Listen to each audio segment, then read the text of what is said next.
And welcome to secret number 13 in our book Conversation Secrets for Tomorrow's Leaders. And it is in our chapter to do with connection.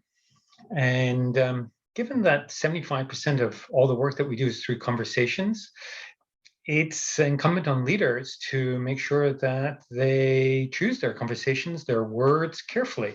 So it's kind of interesting that this chapter, Secret 13, is express your thoughts positively. And the quote is rather good. It's from Pearl Stratton Hurd, and he says, "Handle them carefully, for words are more powerful than atom bombs." And that's just so real, isn't it, when you think about it? And we start off the chapter with a little story of two kids in a tree, climbing a tree. There's a huge gust of wind that comes, and the mothers are watching these two children, and one of them feels the gust of wind and says, "Hold on tight." And the other mother says to her son, "Don't fall." And guess what? The child that heard "don't fall" fell. Because the brain is just wired to sort of filter out the modifiers, which was the don't, and just heard the word fall and fell. Whereas the other boy heard hold on tight, so hold tight, and he did, and he held tight. And that's just the way the brain works.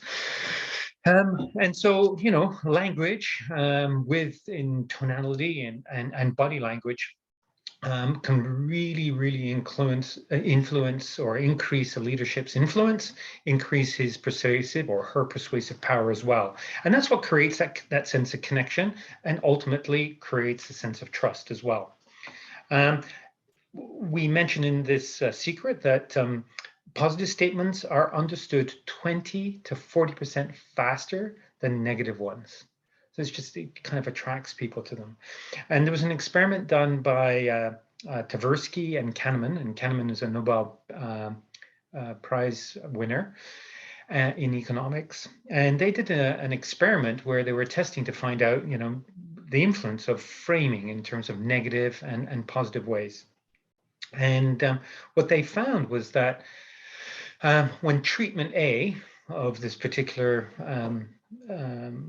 case that they were doing with their students was presented in a negative way, 72% of respondents refused treatment.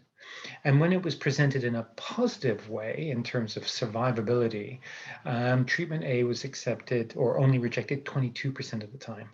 That's an amazing difference. So when it was presented in a negative way, 72% rejected it. When it was presented in a positive way, only 22% rejected it. So words do change worlds.